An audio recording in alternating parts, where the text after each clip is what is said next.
then Emily had two dances, and one of hers took first, the other one took second. In each got their different categories. I don't really understand how that works, but everybody gets a trophy.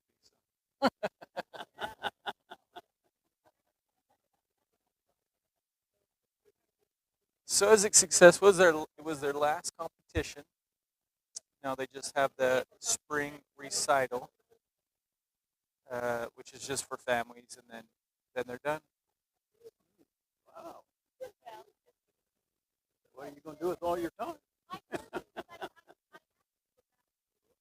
Get back to work, I guess. Not have to leave work early to haul girls to dance. Yeah.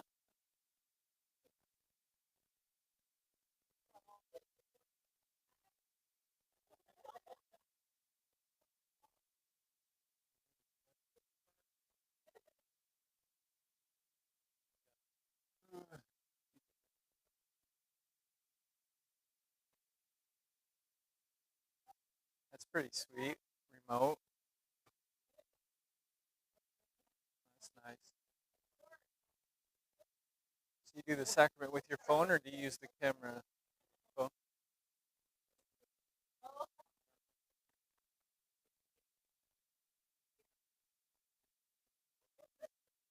Yeah,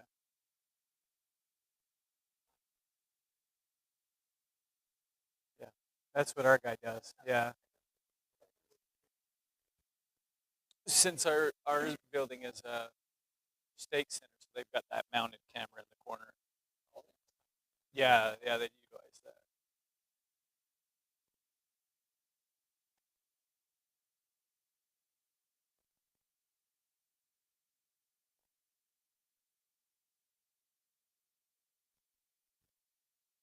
Brant stinks.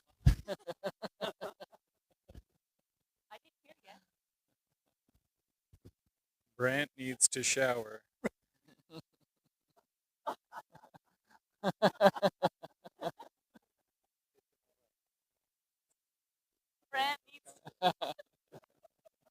This is being recorded. And will be Oh, man. I'll go. Can you edit it for obscenities? Get ready for the dump button, would you?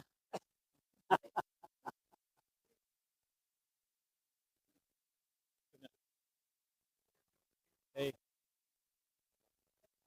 you ruffian. You look like trouble.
Hey, thank you, sister. Cameraman's not here, so I'm not sure where to stand. Okay, well, I know many of you, some of you I don't recognize. I'm sorry, but I am Seth Farr. Seth Farr's son, three times brother, and I grew up here in Lakeshore all my life. My passion for plants and gardening came from this area. My mother had a big garden that she just toiled in all the time, and invited us kids to come and weed, which that wasn't the greatest of experiences, but somehow in there it got in my DNA, and I absolutely love. From a young age, I have my earliest memories studying plant books, just on the side before there were phones and things that got us distracted. I was distracted by plants. It's kind of weird. I was odd, but so my story starts here in Lakeshore with what Becky prayed for. We do a large garden for food storage and share. Um, in the late 1990s, long time ago, my son here, who he thinks that's when the dinosaurs roam. I started in landscaping. I did IHC maintenance at the hospitals. I did landscaping in the national mission in Mexico. I started a company with a friend, and we did residential homes, landscaping. We constructed residential homes, and I absolutely love that. And then sometime in the 2000s, God whispered to me that I needed to go finish my degree. And so I try to be obedient in all that I do. So I left that job, that partnership, and the obvious choice was to go to BYU and start in their horticulture program at the landscape. I mean, that was my grade. I felt like I could get a good grasp on that, but something pulled me to this really small department at UVU called the botany, where they just study plants. I mean, nobody's a botanist, right? Nobody gets a job by being a botany major, but I thought it was just fascinating to study plants. That's what botany stuff is, study plants. Many of them go on to do advanced degrees and to work in laboratories, which I was not looking forward to doing something like that. But I fell in love with botany stuff. Started into my master's when my wife, Tara, encouraged me to get a job. To grow up, leave school, get a job. I started with the church a couple of years after that, and I worked at church headquarters for a couple of years. And I am currently now at Mount Timpanogos Temple as the ground supervisor there. Now, I had no idea that this even existed until 5 years ago. I've been there 5 years. I found out that there was this magical job called a temple ground supervisor, where it meshed both of my passions: high-end landscape, plants, and spirituality. I mean, I have fallen just flat on the perfect celestial kingdom that I would have created on my own if I could. So this picture was just taken last week. We are at our peak flower season, spring flower season. This is the west entrance. We plant 30,000 tulip bulbs in the fall. Come up. The majority of them come up. And it's just an amazing show. This year it's been unique because it's been cooler, so we're about a week to 10 days behind our normal flower schedule. So I am actually going to pull all these bulbs out.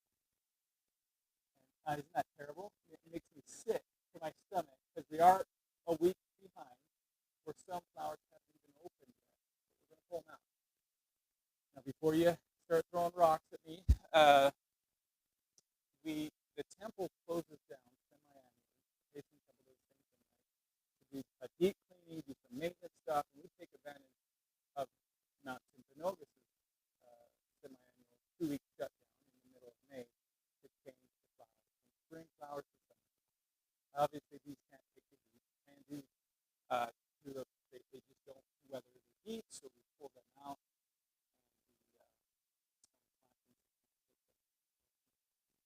Yes. So, yes, we do not. We have learned over the years that tulips especially, daffodils and hyacinths, I know I'm preaching to the choir here, those type of bulbs are more likely to come back exactly the same. You can dig them up, move them,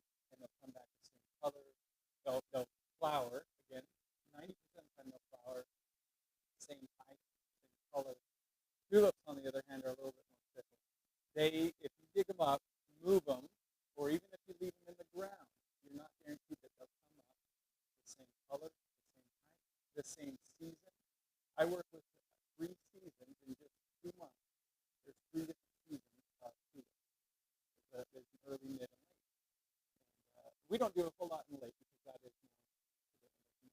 But because I can't guarantee that same design from year to year, we pull them all out and I allow patrons or community members or sisters from the Lake Shore Relief Society to come and take them home. I just offer them to whoever. I don't advertise it, otherwise we just have a rampant, like a crazy mass of people come onto the temple grounds.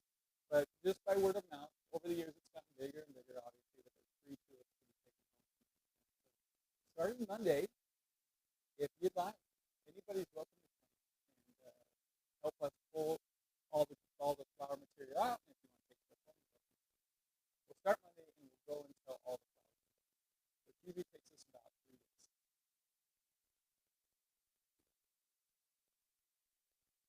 Oh, with the youth? Yeah, so the past 5 years, we've been encouraged to have the membership of the Temple District take ownership of the Temple District. And that was a vision of President Hinckley as he introduced those smaller temples. He wanted it to be run by the members of the Temple District. Well, that's difficult, especially in the Wasatch Front. I mean, the temple is a major place where thousands of people come and visit every single day. So now, in some other parts of the country or the world where it's a little bit less chaotic, they have a contractor that will maintain the temple grounds. And this constantly evolves. But right now, I invite wards, and there's assigned stakes that we just started this year to come and help on the temple grounds weekly. I have every Tuesday and Wednesday night, we have wards or stakes come and participate on the temple grounds to help maintain. Now, during these 2 weeks that we have while the temple is closed and we change the flowers out, I use hundreds of youth and members of all ages, shapes, and sizes to come help either pull flowers out or plant. And this is one of my talking points I wanted to make sure everybody understands. Everybody can be a successful gardener. All of these bulbs were not planted by a master gardener. I did not plant any of these. I threw some of them out, but the majority of them were planted by 13, 14, 15-year-olds, right? Which they have a hard time finding their shoes. So look at the beauty that they can create by just pushing them in the ground. It's absolutely amazing. So I'm confident that all of us here can have this beautiful landscape. It takes a little bit of work, and then there's some science behind it that I'm going to talk about a little bit about tonight. Last year, though, we had our most advertised opportunity with mostly ward youth. We had over 6,000 youth come and serve in the growing season from about March to October from across the country. Now, I don't have 6,000 hours of work to do on those temple grounds, so I really worried. I thought, well, I'm going to get these kids here. I'm not going to know what to have them do. I mean, there's no more reason to it. No, God provided everything. He does, right? But what I usually tell them, I say, look, God can take care of these grounds. He doesn't need me or you to come, but he's invited us to the temple to have a temple experience, not just to pull some weeds or get dirty or find a worm that distracts us for the rest of the activity. He's invited us to come to the temple to feel the Spirit, because that's the promise that comes. So we try to make it a temple experience, not just a service. It's been really fun. So I've invited Sri. That's ever something that I know it's a little bit of a travel, right? I do know the supervisor down at Payson, and she's working more towards getting evening volunteers, whereas before they were doing requests for during the day, and that was not what the temple needed. That was more convenient for the temple workers, but not what the temple might need. So, but she's got a great perspective. She is kind of doing a lot more evening activities. So if that's something that the youth here or the Relief Society would like to participate in, then I'll get you in direct contact with the folks. So, but you're always welcome at Mount Spinoza. Now, one thing that I've always said, why I absolutely love landscaping, and this in particular, is that it gives you an opportunity to feel very godlike. I invited my ward. I live on the east side of Stanford, close to Mount of the Canyon, and I invited our youth group to travel. And last fall, we planted not one of these, but it's tucked around the corner, a small-ish flower bed. And I invited them to realize what they were doing. They were taking unorganized matter and making something beautiful from it. Now, it's going to take some time. We're going to learn some lessons because they're going to come back. Now, they just came back, a couple weeks ago, right? They came back and they were able to revisit what they did. So I've said this before. I worked at a temple. The thought that I can go visit with a homeowner, talk about ideas of what they want their landscape to be. They want a trampoline or a basketball court or a water feature, and then imagine that, and then over a couple months or whatever, it comes to a realization. That's always been a favorite of mine in this landscape. So, to be my second witness, I just last week found a talk by Elder Utah way back in 2008 in a women's conference, and it was titled, Happiness. Happiness, Your Heritage. And he talks about how, I should just quote it here. He said, I would like to speak about two principles that may help you find a path to peace, hope, and joy, even during times of trial and stress. The first principle he talks about is focusing on God-like happiness, right? I can go eat all that, treat on that, and I'll be happy. I'm a diabetic, so I'll be extremely happy for about 10 minutes, and then I'll feel terrible. But that's not God-like happiness, right? God's happiness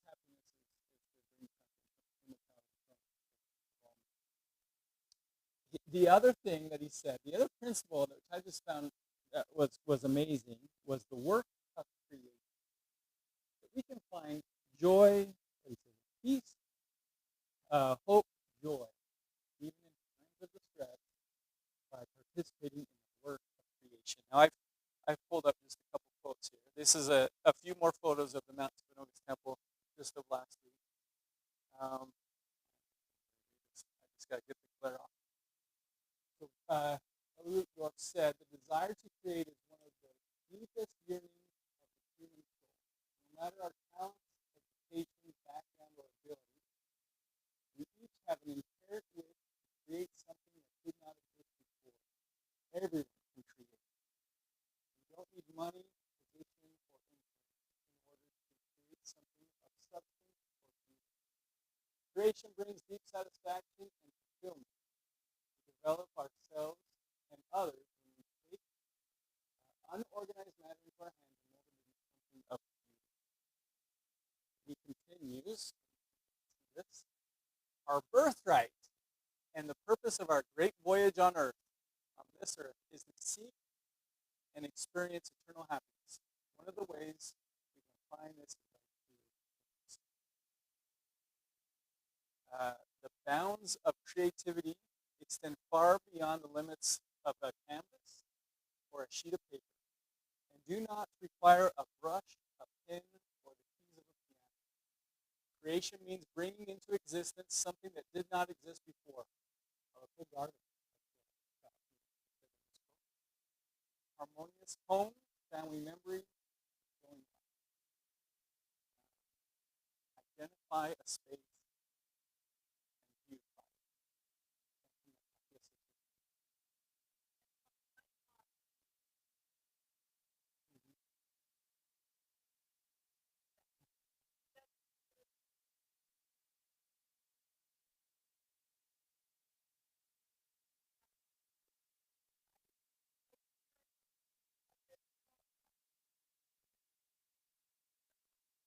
Right?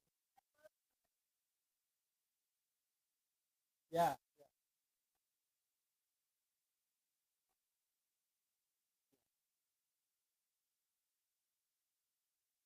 right? A bunch of 13-year-olds. Um, I completely agree. My son over there could play for us a concert right now, and we'd be amazed for the next 30 minutes. My mom and she and her time baking like that is a true talent from God. Uh, I this is where I find my gift. I receive more revelation. Uh, I don't even have to stay on the temple ground. That makes complete sense. That's obviously. But in my own little garden at home, I hear the voice of God more often there than I do anywhere else. For moments I'm focusing on one thing, on my phone, right? I can really hear that. So we can all create. Now, this is me now. We lived in Spanish Northwest State for many years.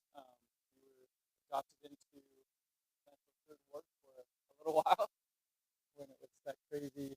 Who knew where the boundaries were? Um,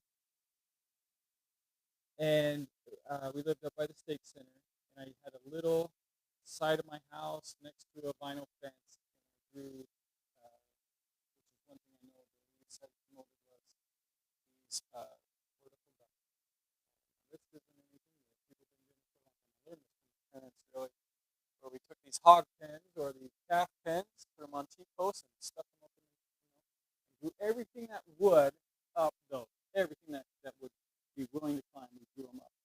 Tomatoes, cucumbers, any melon. This is why I brought you here. Yeah, beans. Uh, so in 2020, so 4 years ago, we moved into the house up on the east side. There was a swing set here and some grass. My youngest is 10. We never used the play area. So we moved the grass. We started the garden. And I did my traditional hog pens going up. I installed a drip irrigation system, which we'll talk a little bit more about. But last year, I thought, well, if this is my space, right, this is where I find my joy. I'm going to make it a little bit more fun. So I took just some more fencing and just curved it across with some wire, tied it together. I went to Costco, bought some outdoor lighting, did the lighting there. I did with my own little piece of heaven. And so this is how it started last year, and then whoa, then you can start seeing it growing up. We have a couple that we didn't need to fence, and there's a picture of kind of how it turned out. And I absolutely love going out there. Often I'd get home and it'd be dark already, so to have these lights was a lot of help. So now that we're getting more into the discussion part, I don't want to lecture this whole time. Please, continue to ask questions. I put pictures up here to hopefully engage your mind and make you think, well, how is that happening? What's the secret there? So please don't hesitate to go ahead and make a comment. So yeah, in the beginning of this, Ian over here is really into gardening, hanging out with his dad. This is where him and I spend a lot of time together. So we last year wanted to go from seed right into this and document. We got the seeds. We videoed us doing seedlings and transferring the seeds and putting up this fence. And we had a YouTube channel called The Garden of Eden, which was very clever. And then summer happens, and then we just we didn't keep it going. Dang it. But Grandpa Far and Tree were our 2 subscribers to the Garden of Eden. We didn't give a whole lot of substance, so no wonder nobody joined. Any thoughts or questions about my background? I went a lot into the temple stuff. I wasn't going to do that. You have a question, Dad? Comment? Oh. Okay, my thoughts were we're going to cover three main points. And I'm going to try to adapt it as much as I can to Lakeshore's wonderful stories. Okay, 'cause I am kind of familiar with what you guys have to do. The salt, right? The high pH. I mean, that is just a problem. There's lots of science we can do. It's not a magic pill. I'm sorry, it's not. But we can do things that help get you more productive. And the very first thing is stress. Now, I'm part of a committee that works on these new temples in Saratoga Springs, Orem, Linden, these ones especially around this valley that I can easily get to. I talk with the engineers that are helping on the inside develop these new temples, the custodians that will help create those plans and organize that system inside. There's those of us on the ground that also have a voice. And this is what we're trying to get through to those thinking contractors. If they want us to be successful 25 years later, which is what Timpanogos is, 26 years old, they have to start with good work. Otherwise, we just fight a uphill battle all the time. Now, you guys are behind the eight ball already. You have terrible dirt. But we have to work with it. There's no other solution. We have to work with the native soil. Now, tell me some of your. Are you aware of the issues that you have? What are they? Salt. Right? Lucky. Can you spread some of that? Where is like the middle ground? Is there like a street that cuts it from clay to sand? Because that has to be like the Garden of Eden right there. Okay, so that is fascinating. You're battling the complete opposite sides of the coin.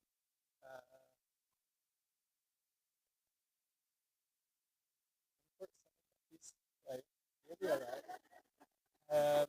Let's share. Let's share as living society. So let's start with this salty.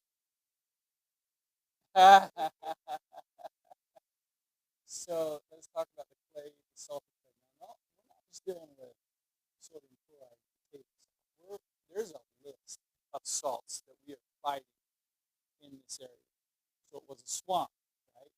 This area we came into, my dad tells me that it was swamp. They drained off, and all that swamp material at the base decomposed and held a lot of salt, and that's what gives us a wonderful saline solution. What about water table? Fairly high, right? Until all your homes move in and lower it. But the high water table has that hard water in it, also very salty. So not only one of the solutions to salt in your soil is to push it through, but we're pushing it through with salty surface wells. So we're adding more salt to it, and we're pushing it right down into where it's already salty. So salt and water are magnets. It's all about magnetism in the plant to deal with water. It wants to take that water up, and the way that it does that is in between the cells. It pulls it by magnetism. Now, since salt, a high amount of salt will equalize and stabilize the water on the outside and the water on the inside. So it's not pulling any water through. So your plants are essentially dehydrated.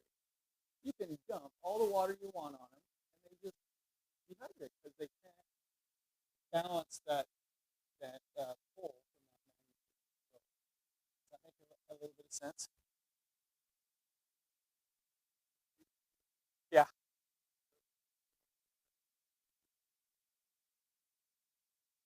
The house? Yeah, right? That beautiful, clean rainwater. So we need to build some of those water tanks throughout Lake Shore, all right, that gather the rainwater like they do in St. George. So yeah, it's an eternal, terrible cycle. That's salt, native soil, and native water is just enough of that.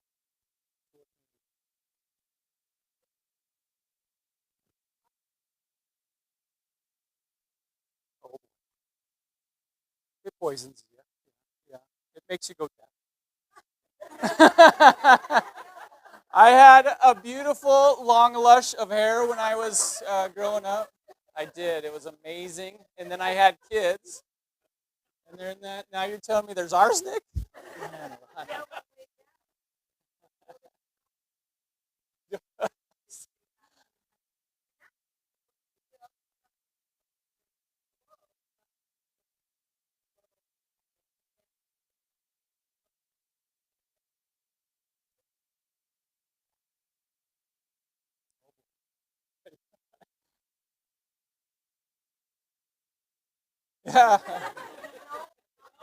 Yeah.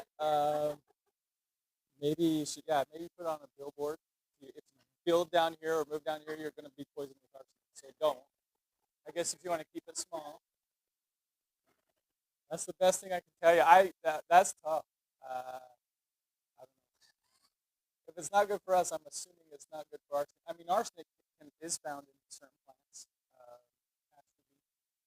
Has to be known that is those beans produce arsenic. I like rice, different place. Sorry, forget about it. I get my poisons mixed up every once in a while. But yeah, it's just and one more challenge on the landscape. Um, Salt, because we're not just battling one type of salt, we know that 20 salts it creates all different. They're all different versions of chemistry. So if you fix one of them, there's one right behind it that you're battling. But there's things that we can do. These new homeowners, if I could recommend something to them, it would be bring in a lot of good fill to mix with their native soil. That's what I would recommend. Yeah, just try and correct it a little bit.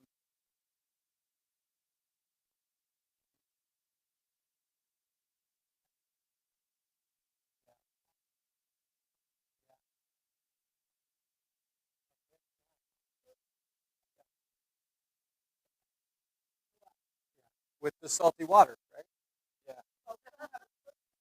Okay, good. Yeah. Yeah. So gypsum. Sulfur, gypsum, those are things that will neutralize an acidic soil. Sorry, basic, an alkaline soil.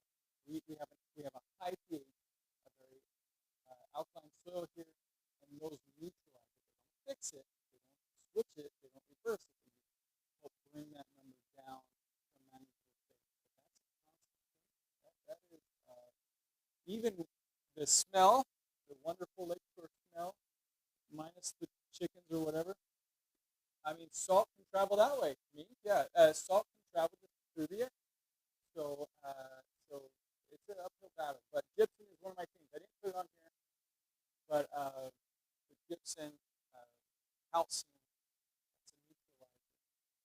The chemists out there, they do. And those can come in a liquid form. There's a new product that you can do all these things from IFA, but or Steve Regan. We've got two great sources here in town.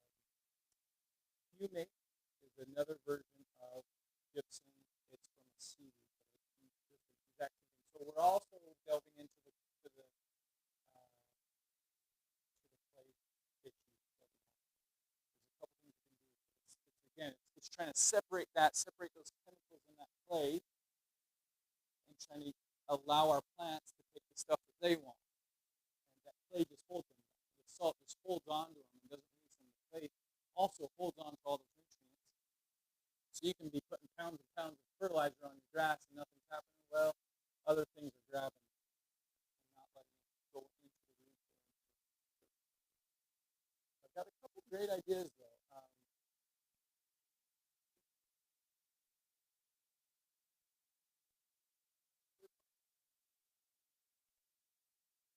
Yeah, so the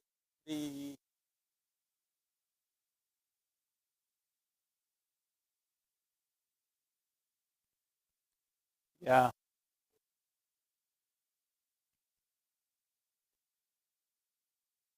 Yeah, budget comes into a big factor, but most of your fertilizers are bound together with salts. You are adding salts. Now, what we do want to talk about part of it is a liquid fertilizer. If you're really just struggling to getting, you feel like you're putting on tons of granular fertilizer and you don't feel like it's curing any of your ills, there are liquid fertilizers that you can add that just kind of, what happened?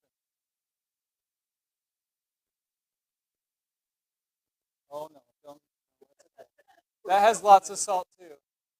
Don't do that. My dog has that. It doesn't work. Oh no, it does have salt. At the temple, just because I want the most bang. I'm competing with all the other temples. Don't tell them that. Thanksgiving Point, whatever. I want to be the best. I'm very competitive. That's a far trade. So I liquid fertilize along with my granular fertilizer. My granular fertilizer is just an ammonium sulfate, 2000, the most fast-acting nitrogen fertilizer you can get. Nitrogen produces the green. That takes 2 weeks to really break down and have your plant absorb it. 10 days.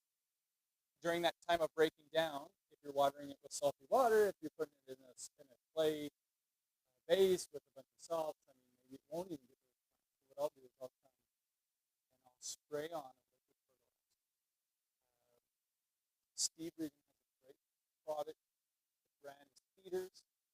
And it's triple 20, so it's 20, 20, 20, nitrogen, phosphorus, phosphate,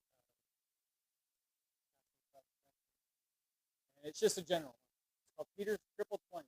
So, and that is a powder that you mix in water and you just spray it on whatever. It is more money. Right? You are not that granular fertilizer. Well, not anymore. It's tripled in price, but we used to get it on pennies for $1.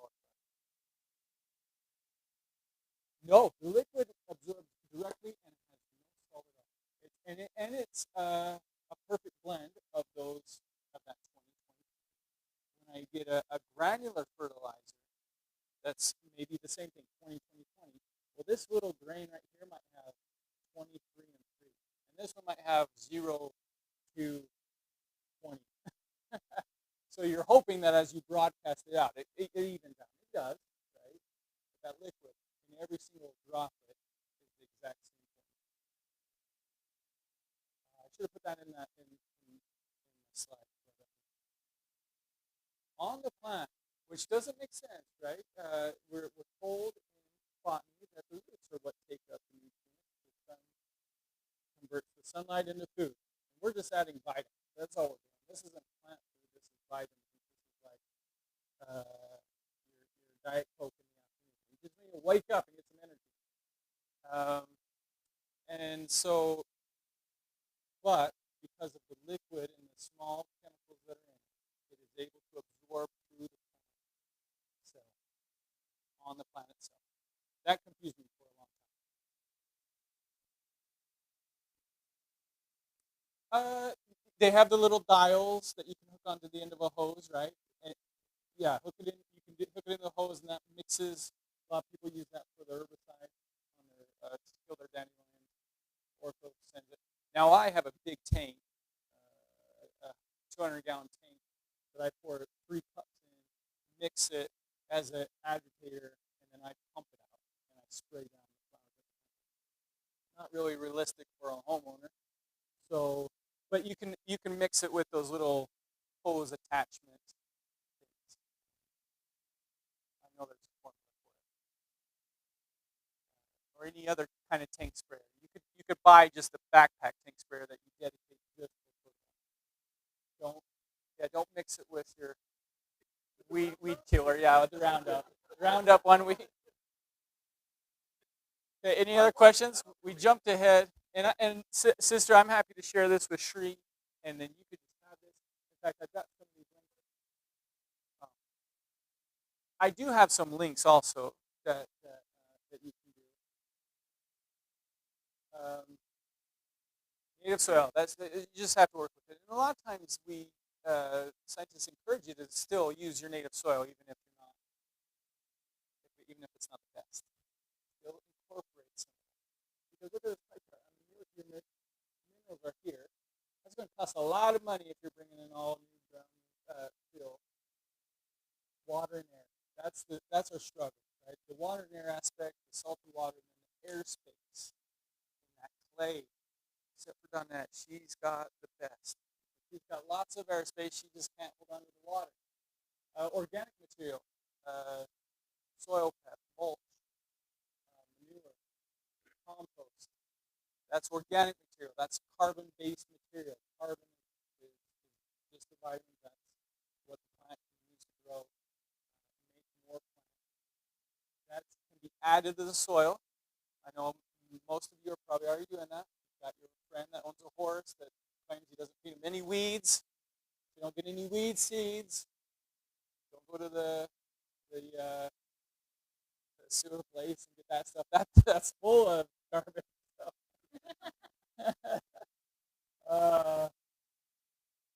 And then nutrients, we talked a lot about that, additive. Here's some additives exercise. Has anybody ever heard of Utah? Utah Light.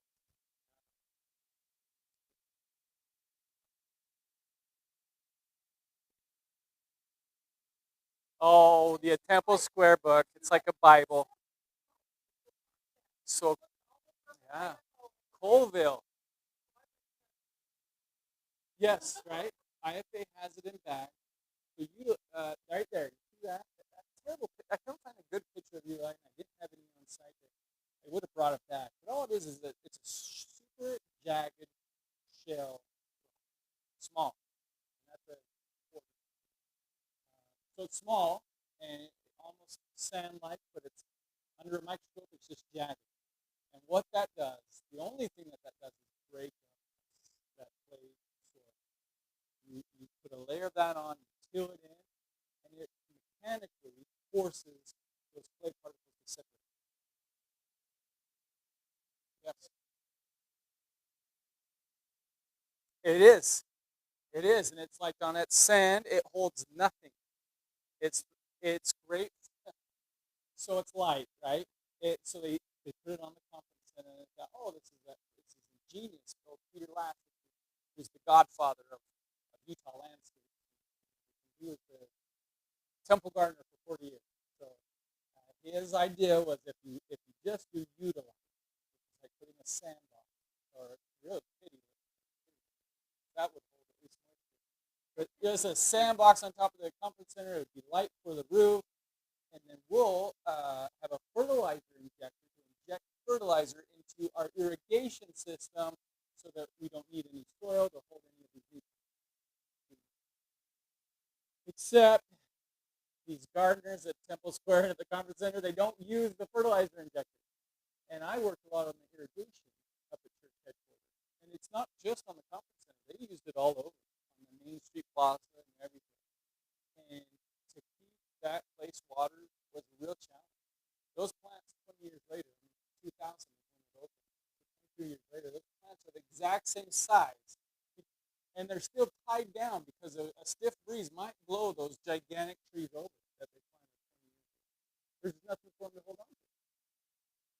If, I'm not saying the system can't work or won't work, but when I left there 5 years ago, they currently were not using, they were not using the fertilizer injectors that was installed.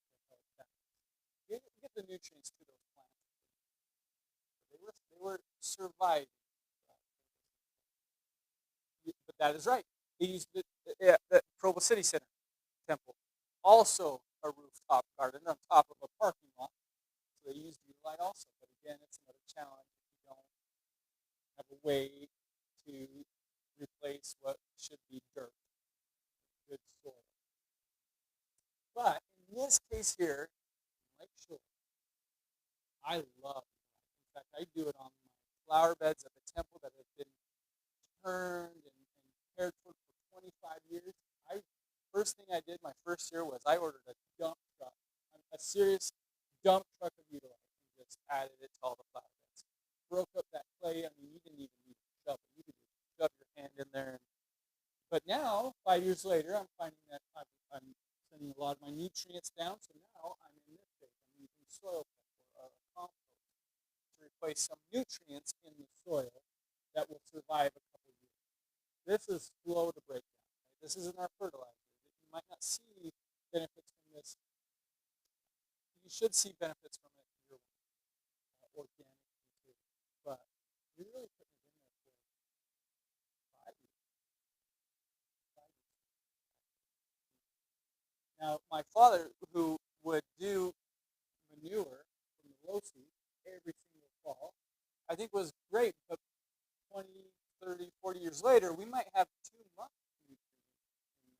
Too many might be hyper full of nutrients now because we've struggled for the past couple of years trying to get stuff to survive.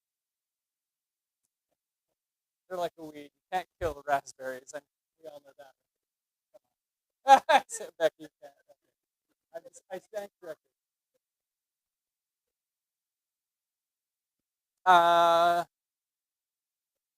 No, if it's able to break down, if you're mixing it in and then it's open to the air, those microorganisms usually break that heat down. That it's just work in there. Those little bacteria and stuff that's breaking all that stuff down. That's what's generating. So no, not necessarily. Uh, but at the beginning, yeah, if you put it right on top of your grass, there's a pretty good chance you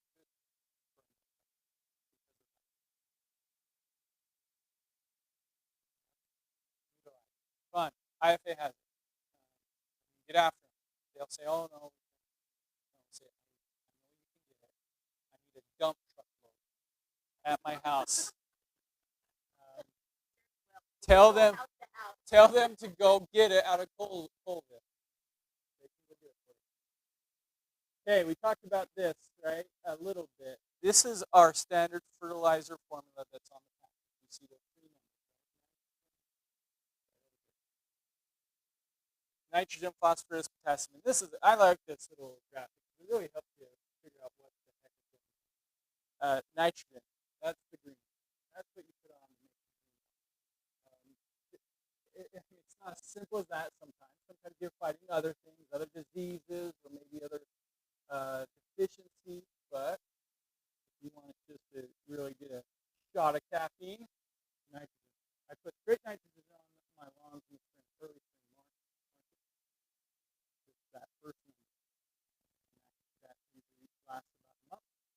And then I'm on to the second fertilizer, which is a more balanced number between the three, and it has a little slower release. It's coated with a polymer, with a almost a plastic that breaks down over 8 weeks.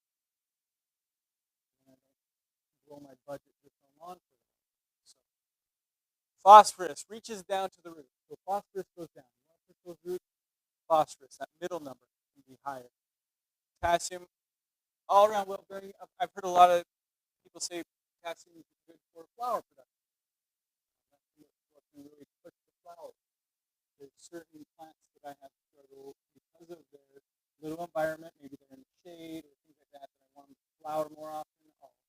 I'll try and increase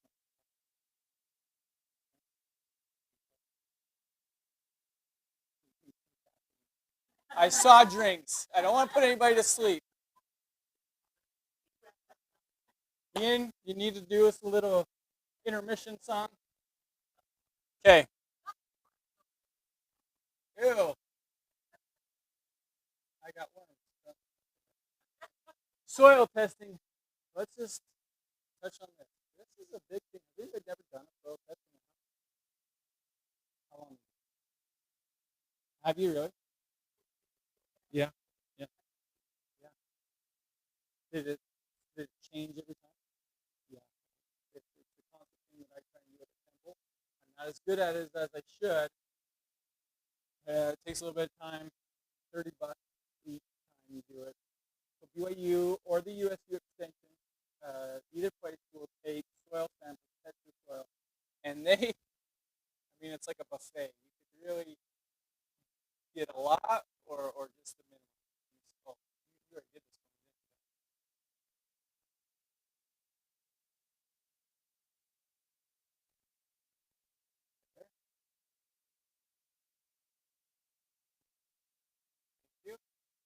Okay. So this link is BYU's website. Now this is really easy. I don't know if I dare click on the tab. Am I lost in it now? I brought you to be my IT guy. Okay, so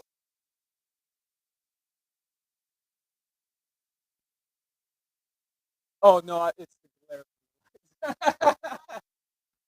No, I'll fall asleep. I am barely keeping everybody awake, Tree. Come on. You'll do me for good. I almost had to kick Brooke here. So. You can look up a price list. Before I click on one of these tabs, there's a price list of they can test. Is it a boy or is it a girl? Right? That might cost you a little bit more money than just your standard nitrogen, phosphorus, potassium. pH, that's a big one. That's a whole nother Relief Society lesson, okay, about pH. Sample submission. It has a form, and I brought some copies. If anybody's interested, we can make more copies of what the form looks like. Pretty simple. I mean, anybody can do it. Just one sheet. It just talks about your information, number of samples. Each sample costs. There's like a $3 lab fee, and then the cheapest one is $20. It's really standard stuff. And then this is really simple to follow. Homeowners,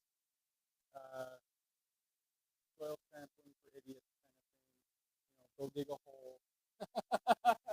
put the dirt. But what they want you to do is they don't want you to mix and match areas in your plants. They don't want you to take a soil sample from your lawn and then one from your garden and then one from the back 40 pasture. That's going to be different, and you're not going to get any answers. If you're going to take a soil sample, maybe take 5 or 10 samples from your garden. If it's as big as this room, I might do 20. Put them in a 5-gallon bucket, mix it around, because it's all the same place, it's all the same environment, and then scoop out, put it in a bag, not a Ziploc bag, not a plastic bag. Sometimes those plastics can release some chemicals, which will throw the test out. Put it in a brown paper sack. They recommend a cloth bag. For another Relief site activity, you guys could sew some cloth soil bags. I don't know. If you do, will you please let me know? I'd love to have one. Okay. And then it tells you the address. It even tells you how to get to the door. You call them and say, hey, I'm here with my bag of dirt. They'll come out and get it from you.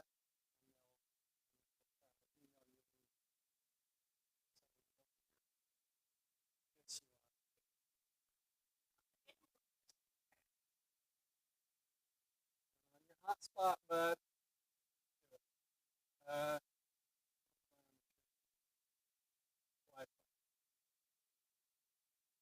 Okay. Any questions? I mean, I just gave you 4 years of school in about 25 minutes. I paid a lot of money to learn that. I am in debt. I'm not. I got a great budget here at home. Any other thoughts? So we do want to touch on irrigation. That's our other battle, right? Our soils are covered. If we can fix the soil problem, how the other stuff kind of falls into place. I know we're also limited on what we can do with surface well. So what do you do? So your regular well. Well, you're doing better then, because potentially you're deep enough that you're eliminating a lot of those salts. But those surface wells that my dad has, he's just recycling salt on his plants. I'm a huge fan of drip. Now, I'm sorry, but you guys cannot use drip here. Your stuff comes with so much stuff, unless you have like the Cadillac of filters. You do you? And has it plugged up? Okay, yeah.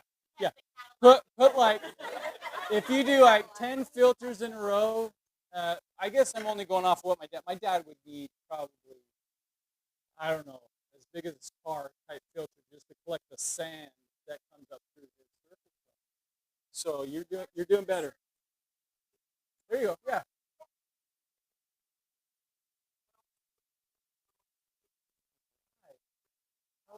Could a hose reach here?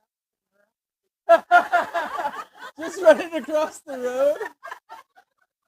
That'd be awesome. Okay, so so that is awesome. Okay, so we need to follow. That is great. Well, now we know, right? We need to come over and pour your watering system. That's awesome. That's the best way to do it right there in this situation. Now, even in Spanish Fork, where we have fertilizer irrigation, I get a lot of particulate. I do have the Cadillac of all filters that it's as big as this piano, if not bigger. And I still get, I don't know how, I pull my hair, the hairs I have left out of my head because it still makes its way into my sprinkler to plug up my sprinkler. I don't, it just drives me crazy because it is. I mean, it's crazy the filter I have, but these hate dirty water. They just do. The idea is perfect. The idea is you're point sourcing the water right where it needs to go. As you can see, I plant my plants right on the emitter, and I love using it in landscape settings because overhead spray you're losing about 50% of what you throw in the air. 50 to 40% of what you throw in the air you lose to evaporation. It just doesn't make it into the root. Flood irrigation, better-ish. I mean, those plants can only have so much water, right? I'm not drinking the whole bathtub. So, same thing with plants. They can't take all of it. You're going to lose a lot of it back in the ground. You just can take it back into the irrigation system. Point source, though. There's two different theories. What did I put up here? Yeah, okay. Point source or inline emitters. Now, I do inline emitters, and I went to this years ago at landscape. I used to do the point source. I understood the idea of getting the water right to the plant. Great idea. But when I punch those little emitters into that hose, you know what I'm talking about? And you have the little, what they call spaghetti tube that runs through your plant. Okay, everybody know what I'm talking about? If that fails, if that one fails, 2 weeks later when your plant's dead, now you know that you have a problem with your sprinkler system, right? Now you know that there's a problem with that drip emitter.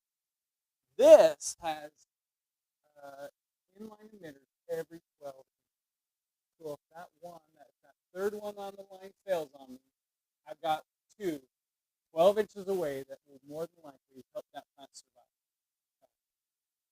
So that's why I went to this as a landscape installer, because I got a lot less callback on, hey, my plants are dying. Well, it's too late. We got to replace the plant. We got to fix the sprinkler. That's practically years. I just do it in a large landscape. Like, for example, a lawn. They do it underneath the lawns. In the lawn, I just do a grid. And the idea is that the roots will eventually find water. In like a very simple explanation. So I absolutely love this, but they do get.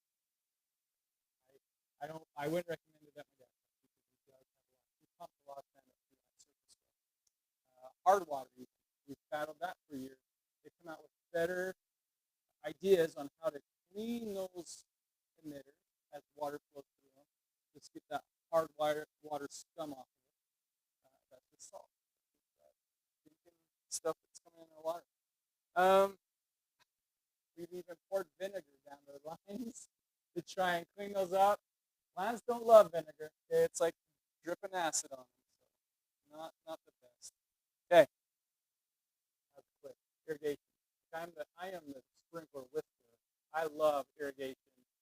I could spend the rest of the night on this. Yeah. You let me know. Hey, real quick, so we can have our dirt and worms. Some of the common stuff that we see in our garden, powdery mildew, that's a common one. Now, you'll see that a lot when you have those overhead sprays. For example, a rose. Roses don't love to be water. They just hate getting water on their leaves. Hate it. So what they'll do is a lot of this stuff then is fungus. It's a fungus that starts developing on the water leaves are moist all the time. So a lot of the solutions would be to drip that area, but there are fungicides that can take care of powdery mildew. That's one way to identify it. It's got the white film on the leaf. Once you get it, it can be hard to get rid of. Iron chlorosis. Now this is one that I battle. This is tough. This is just saying that in my soil here, I can put all the iron. I could bury a bunch of nails. I can inject it with straight iron. But my soil is not letting that iron go for the plant. So again, it's a soil problem. So I tell these new temples, I say, contractors, get me the right soil, and I'll be successful. Iron chlorosis. But then here's just the kind of a great graph that talks about, if you look at your new growth, if you look at your old growth, some of them you could say, well, it could be a magnesium deficiency, or it could be nitrogen yellowing, a lack of magnesium, or it could be acidosis. There are keys. I mean, the internet is full of stuff that you can say, okay, does it have this? Can you see the veins of the leaves? Can you see this? And more than likely, you'll get your soil. That's what they say at the end. Tell us what the soil tells us. So, okay, bring it around, right? So this is the life of that cucumber, Armenian cucumber. Nobody likes to eat it. So what do? Well, we just let it go. You can see here, this is what we started. I thought, man, that is a big cucumber. That's crazy. 2 weeks later, is this. I'm like, okay, I need a perspective. Emily, my daughter, come stand by this. I want to take a picture. 2 weeks later, and I've got a little sling right here that I was telling some of you, and then right before we harvested it, that was the most popular thing in the garden. These are a couple little neighbors of ours. You can see she's got gigantic gloves on, right? That's the fun part for me. You can invite these little neighbors to go over. They love. I had one little boy on the one side of my house every single day. Can we go pick the potatoes? He's talking about tomatoes, little cherry tomatoes, but he calls them potatoes. And then these guys come over, and you have to stop them, right? They're gonna pick them all, but they just have a blast. And then I have an older daughter that is very absent from these pictures. Obviously, she doesn't help in the garden very often. Yeah, she's doing other fun stuff. But I've told people this before. Gardening is cheaper than therapy. It is my place to go. When I need to find some peace after a crazy day, which doesn't make any sense. I have the temple garden, but guess what? The temple, not the temple garden, that's where I work. I see every single deficiency on the ground. People will come to do service with me, and they'll say, there's nothing for us to do here. You don't grow weeds there. So I see all the problems in the garden, but that's my job. That's okay. I try my best to take moments out of my week or month to just see glory in what God is doing. But at my home garden, that's my place to go. I go there and I can feel peace. I can feel the Spirit, feel God. I love going out there listening to talk. It's marvelous at the beauty that God's created. So I have a strong testimony that God wants us to be. That He created us so that we can in turn create.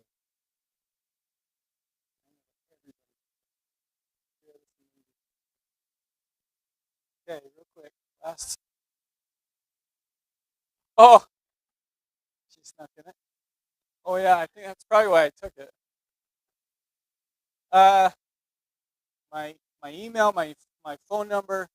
This is the other one that I didn't get a chance to show you. So we saw this. This is BYU's lab that we went to.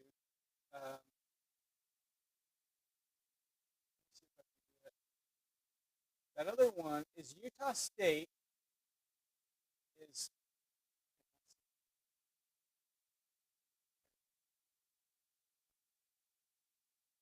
Utah State's great. Go to the Extension USU. Extension USU. Just type that in. The guy on Saturday morning on KSL. can sign up for email that will come to you every once in a while and share with you what's happening currently with our weather, with what insects they're seeing, whatever it is that's going on in Utah, and you can get a lot of information that way, and it's sent right to you. And uh, there is just generations of information on their website. You can find anything you can even imagine on the website about landscape, about plants, about diseases. It's just fun.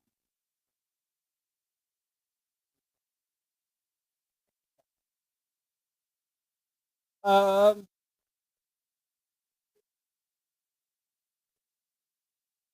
uh, wood chips will take a long time to break, right? Woody is taking longer than grass, but grass can also is very susceptible to fungus. Grass clipping.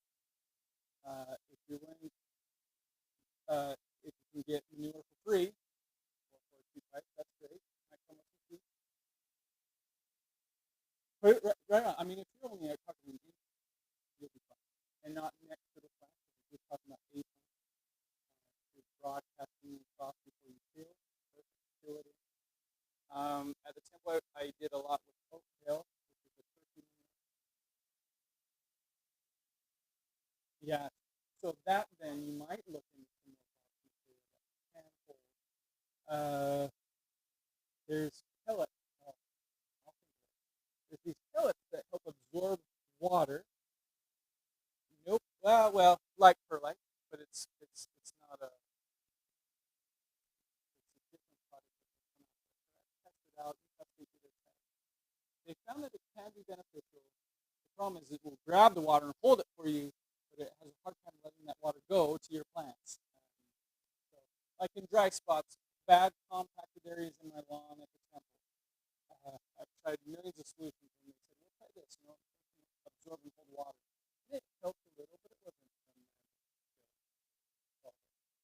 A bark, a soil test, which is all bark material, but of different sizes, could do a lot of benefit for your scent. Yeah, get some of that big stuff. What else?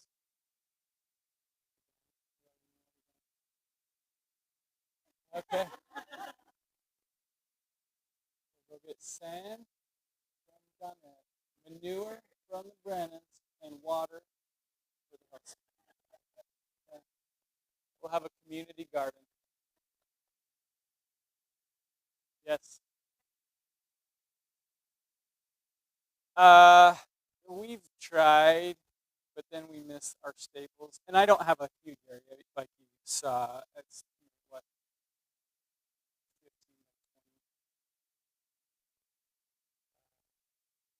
15 by 20, 15 by 25. I'm doing it blind, buddy. So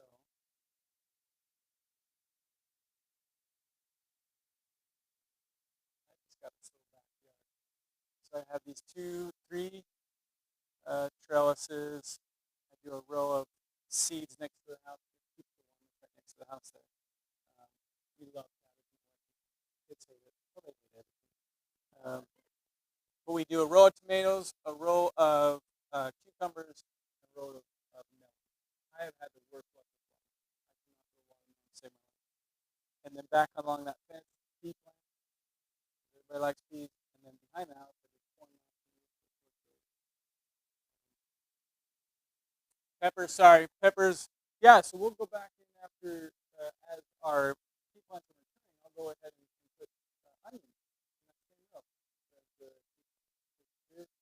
From the heat of the summer, I can still use that water space and space, that small space in my garden to grow something. We do peppers, yeah. Yeah, yeah, it's a big thing. We do a lot of salsa. There's a lot. Yeah, I'd like to try it more, but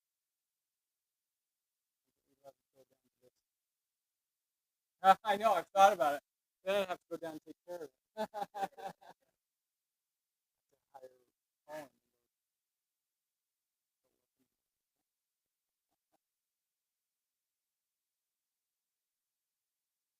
Thank you for inviting me. This is absolutely a blast. I love this stuff, and there's more knowledge in this room than I could ever give to. It was fun for me to put together these pictures. Thank you. Yeah, let's go. Dirty worms here.